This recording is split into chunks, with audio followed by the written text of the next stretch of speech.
Hello friends, welcome to money sprint. This is Honey Sawa, chartered accountant. आज के video में हम बात करेंगे कि कैसे हम अपने पोर्टफोलियो को अपने ब्रोकर के पास प्लेज करके जो मार्जिन मिलती है उसको ट्रेडिंग के लिए यूज़ कर सकते हैं।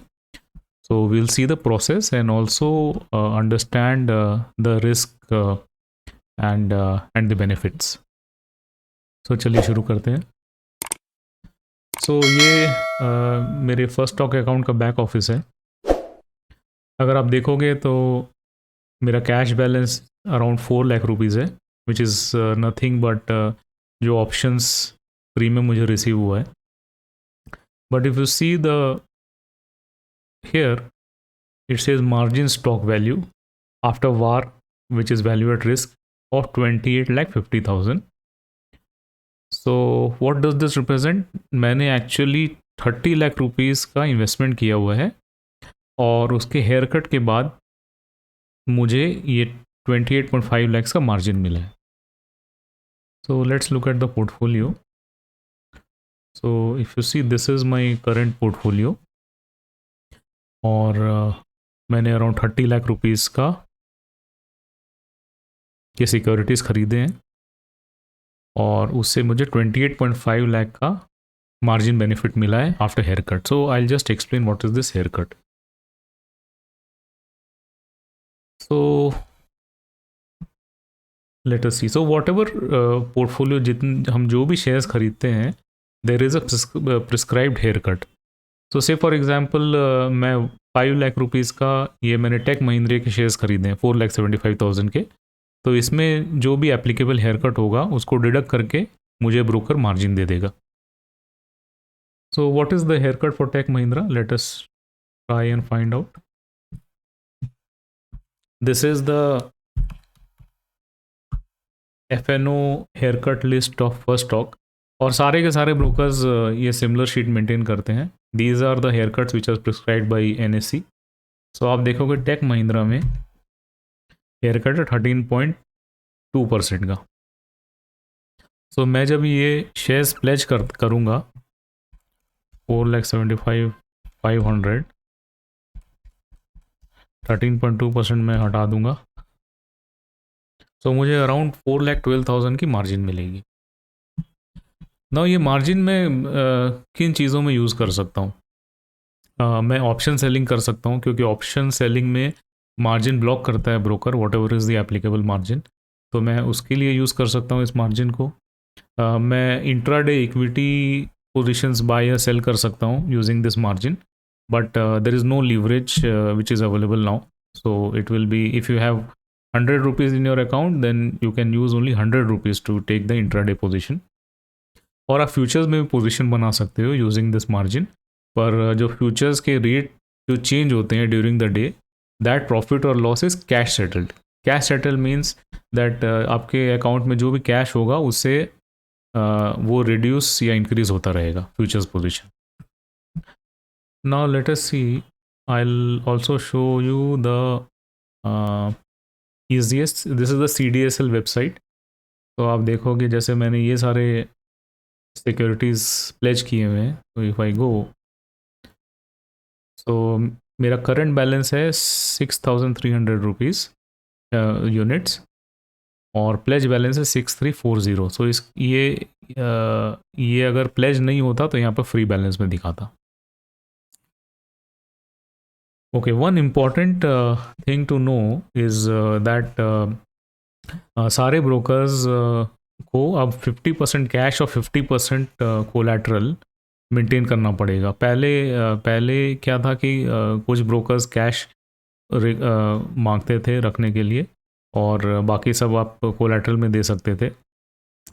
Taking example of first stock में कैश रिक्वायरमेंट थी नहीं, आप सारे के सारे सिक्योरिटीज़ कोलैटरल में रख के आप ऑप्शन सेलिंग कर सकते थे।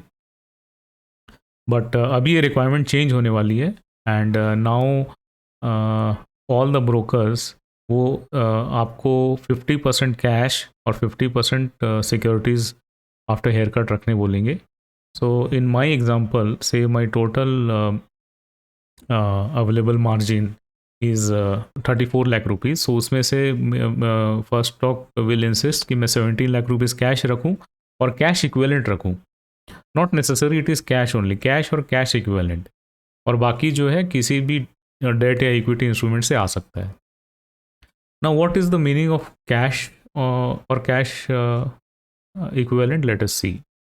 सो ये अगर आप अप्रूव्ड सिक्योरिटीज़ की लिस्ट देखोगे, so this tab is for non cash equity. Likewise, we have non-cash ETF, non-cash mutual fund.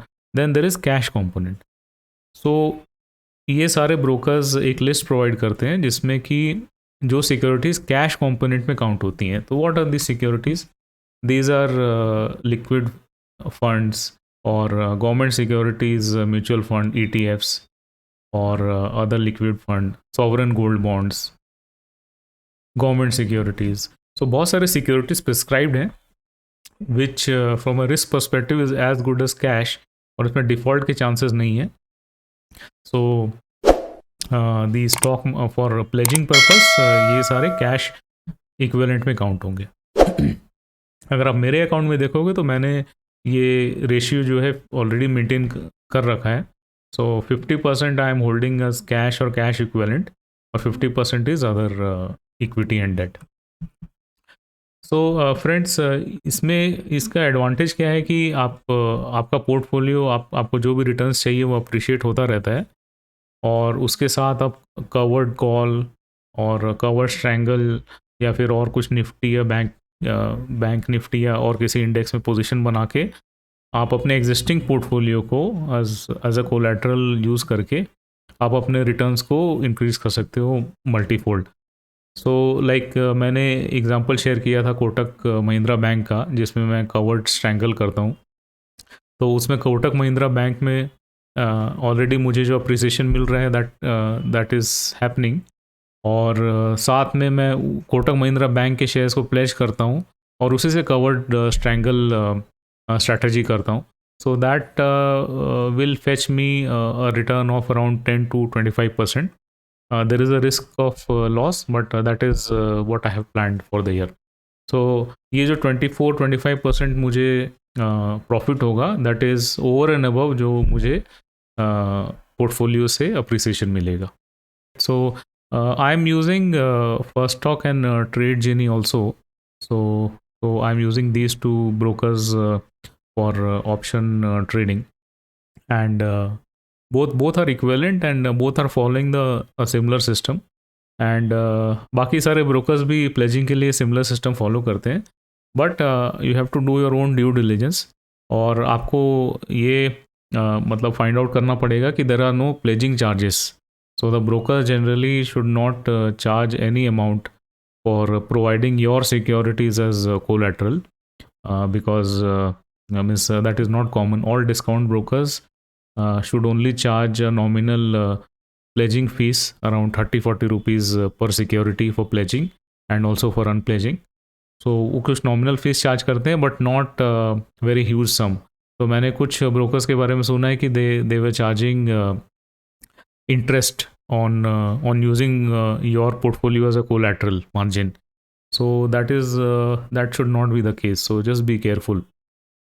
And if you have any queries or any doubts, do let me know. I will leave my email address in the description. So hope you like this video, friends. If you do, please do like, share and subscribe. So see you in the next video. Thank you.